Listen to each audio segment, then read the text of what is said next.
All right, family. So in this video, I'm going to discuss saving and investing to buy a new truck. I get a lot of questions on my videos asking about that subject, essentially. Okay, it sounds like most of them are coming from people that are either not truck drivers yet, but they know they want to own their own truck one day, or it's coming from drivers that know they want to own their own truck. Consider this like the poor man's approach to this subject. All right, so like it's easy to save and invest and get to the point that you can afford to buy your own truck if you're making a bunch of money. But if you're not making a bunch of money, that may be a little bit more difficult. So consider this the video for the person that's not making a lot of money right now, whether you're already in trucking or whether you're not in trucking and you want to be able to save. You got to figure out a way to save some money so that you can accumulate some money so that you can buy a truck. All right, so let's dive right into it.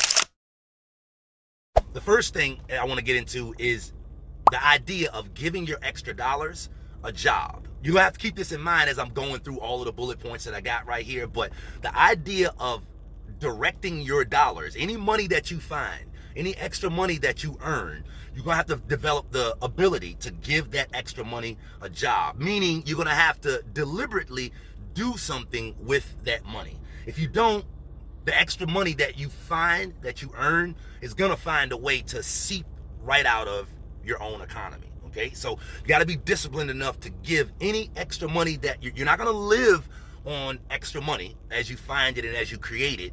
You're gonna discipline yourself. You're gonna put that money somewhere. You're gonna make sure you give those dollars a clear job, a clear objective, so that they don't just seep away haphazardly. The next bullet point that I want to get into here deals with paying off your bills. A lot of people ask questions because I talk about investing a lot here on the channel. And I think that a lot of us, especially as individuals that don't make much money, may be overthinking the subject of investing.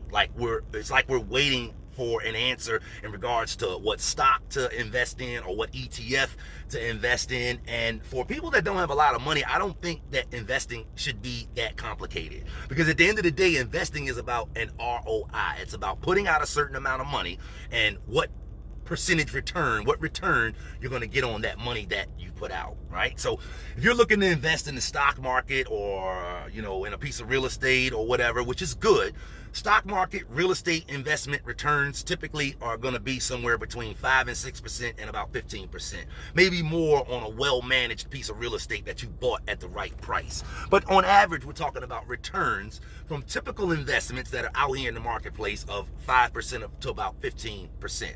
But I feel that as individuals that don't have a lot of money, some of the highest ROI is going to be gotten from investments that are right under our nose, like paying off a bill. So like, how do you figure up ROI, what the percentage return is on an investment? You look at whatever the investment is going to put back into your pocket net after all expenses are paid annually, and you divide that figure by the total out-of-pocket cost to acquire that investment, and that gives you your percentage ROI. So just to give an example, if you're looking at a $100,000 piece of property because it's an investment and you don't live there, you got to put down 20%, $20,000. And let's just say, just to keep the figures even, that after all the smoke clears, this investment property, nets you $400 a month, which means annually it's going to net you $4,800 a year, we're just going to say $5,000 a year. So you take that $5,000 that it's going to put in your pocket after all expenses, and you divide that by the total out-of-pocket cost to acquire that asset, which in this example is $20,000. $5,000 annual income divided by $20,000 out of pocket would give you a 25% ROI, and that's how you figure up ROI. But you can apply that same formula to paying off a bill. So look at any of your bills that you have outstanding balances on, your car payment, credit cards, any of that stuff, and you can figure up the ROI. If you got a car that can be paid off for X amount of dollars, and it's going to put $300 a month back into, or $400 a month back into your pocket by not taking that payment every month, whatever it's going to put back into your pocket annually, divide that by what it costs to pay that car off. It's going to be the same formula, and you'll get an ROI. And if you run those numbers on some of your own bills, you're going to see that you'll get a much higher ROI just from paying off some of your bills, as opposed to investing in the stock market or in a piece of real estate. My wife and I are we're about to upgrade our TV. We don't watch much TV. We got an old, outdated TV. We want to upgrade our TV and cut out our cable bill. It'll cost us about $500, $600 to upgrade our TV. But by cutting out our cable bill, it's going to put $100 a month back in our pocket. That's $1,200 for the year, divided by the $600 that it's going to cost to buy the TV. That's a 200% return. Better than any investment in the stock market or a piece of real estate is going to give you. And because that is dealing with something like the cable bill, that's something that we were going to be paying forever. So that's an infinite return, a little bit of a different than paying off something like a car where your payment was going to end at a certain point anyway. The point that I'm making is your highest ROI is going to come, if you run the numbers, from paying off your bills. And at the end of the day, if you don't have much money, you should be looking to put your money in places where it's going to work the hardest for you. So if you don't have much money and you got outstanding bills, you might want to forget about investing in Apple and just pay off a bill. The next bullet point that I got jotted down here deals with the subject of earning more money. So paying off a bill is one way to put more money back in your pocket, but it's important to do whatever you got to do to figure out a way to earn more money as well. If you got to work harder, stay out longer, work on the weekend, whatever it is, you might have to do that. When I think about the subject of earning more money, I'm always looking for ways to do it without working harder. I rent a trailer to pull around the wood chips that I pull. I bought a trailer last year, but I sold it last year as well. Right now I'm renting a trailer. Trailer rent is $150 a week, $600 a month. If I buy my own trailer, that I can earn $600 more a month without doing any extra work. My workload didn't change. When I bought my own truck, because I was already working on the job, I was already working for my dad, and the truck was on a job, the same job that it was gonna be on when I became the owner. All I had to do was just buy the truck. In other words, when I bought my truck, all I had to do was just pay the money for the truck. My workload didn't change any, but my income increased. So when it comes to earning more money, I first like to always try to come up with some creative way to earn more without increasing my workload. All right, so we're gonna find a way to pay off bills and earn more money, and we're gonna give that extra money a job. We're gonna put it somewhere deliberately. The next bullet point that I got jotted down here deals with where to put that money. All right, bunch of ways you can do it. I prefer to put my surplus dollars in a life insurance policy So again, there's a bunch of ways you can do this, but consider this the poor man's way to be able to save and invest to get to the point that you can buy your own truck. All right. So, the bank, I don't like dealing with the bank. All right. This is some of the reasons why I prefer to do this through a life insurance policy as opposed to just using a savings account. We all heard that, we shouldn't be saving money in a savings account. Not a lot anyway, because the bank isn't paying us any interest for using our money. But if we think about all of the finance charges that we pay to a bank, to a lending institution throughout our lifetime, for everything that we're going to finance, we're paying a lot of money in our lifetime to interest, to the banks. The house that my wife and I are about to get, if we take the full 30 years to pay off the loan, the bank is going to get almost as much money as the seller is for that transaction. And that's just because they're playing the bank. Well, the reason I like to invest my surplus dollars in life insurance policies is because life insurance allows me to play the bank. It allows me to play my own bank. All right. Again, I feel like this is the poor man's way to be able to save and invest. And a lot of you guys probably know about this already, but I'm going to break this down for you and keep it as simple as I can because I'm not an expert in this subject. But this is, to me, a master plan, all right, of what to do with your money if you don't have a lot. All right. So the reason I like to do this through life insurance, reason one, is because whenever I pay, and again, I'm going to keep this simple, but whenever I make a life insurance payment, we're overfunding our life insurance policies. So in my mind, I'm making a payment, but what's actually happening is I'm making a payment and I'm saving.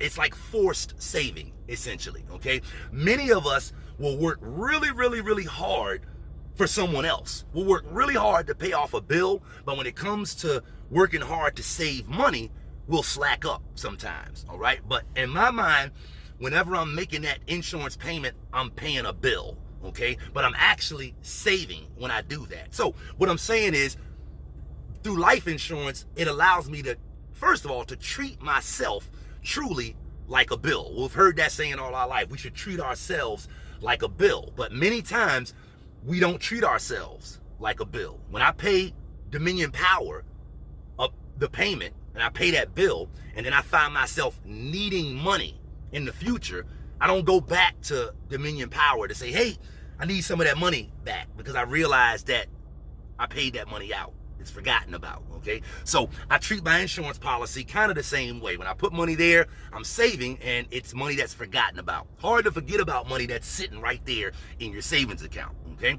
So another reason I like to do this through life insurance is because the money that we overfund our policies with, grows tax-free. We pay the taxes on it before we put the money in the policy. So it's growing tax-free, and it's growing with the market. The third reason we like to do this with insurance is because of accessibility. If we need the money is there. We want to forget about it, but if we need the money is there. Really easy if you got money just sitting in a savings account for something to quote unquote come up, and you just go back and get the money. The fourth reason we like doing this through life insurance is because when we do need money in the future, we don't have to go back and take out our principal. We don't go back and take out the money that we put in the insurance policy.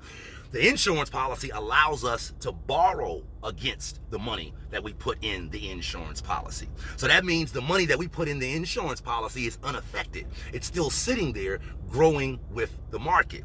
This actually brings me to another bullet point. Whenever we borrow money to increase our income.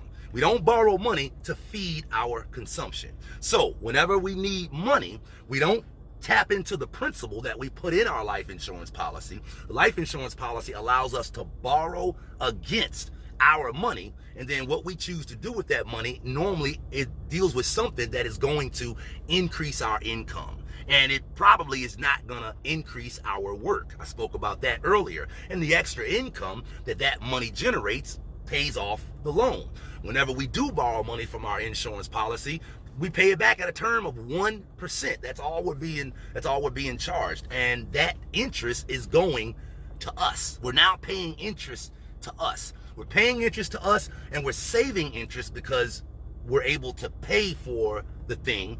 We're able to borrow the money from the policy to use that money to go out and pay cash for something that we normally would have financed, and we're able to recoup all of the interest that we pay to the bank. This is what I call operating as your own bank.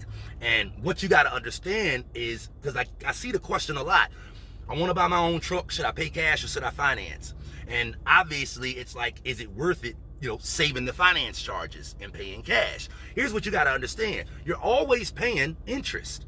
You're always paying interest, not finance charges, but you're always paying interest. Either you're paying interest on the money that you borrowed when you finance, or you're losing interest on the money you're losing the interest that you could have gotten by investing your cash, as opposed to paying cash for the thing that you're looking to buy. Okay, so the formula I like to run is to put my cash in a policy.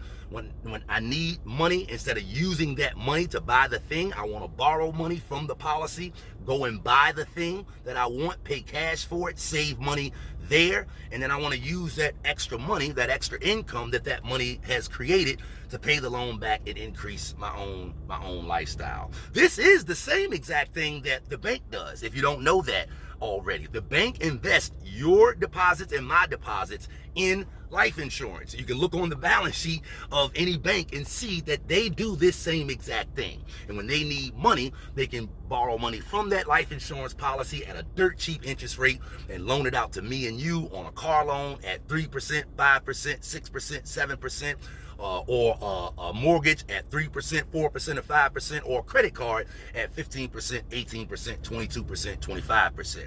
This is what I call operating as your own bank. And again, I'm not an expert on this subject. This is something that I'm doing in my own life. And like, you can check on this yourself, but all insurance agents don't know how to write these kind of policies. These policies don't pay the insurance agent much commission. but they're very beneficial to the client. And so most insurance agents don't get paid much to write these kind of policies. But if you can find yourself a good insurance agent, an honest insurance agent that really has your best interest at heart, you can talk to them about this concept that I shared with you here in this video. You can look up more about it on YouTube as well. The concept is cash flow banking. You can just type that into the YouTube search and dig into it more there. And then you can talk to an insurance agent that is skilled enough to be able to write these policies and talk to them about the benefits of you being able to do what I talked about in this video to help you save and invest for the future. Maurice Bay, the Helpful Trucker here. For more helpful CDL tips, go here or consider subscribing to my YouTube channel right here. You could have been anywhere else in the world, but instead you chose to be here with me, and I really appreciate that.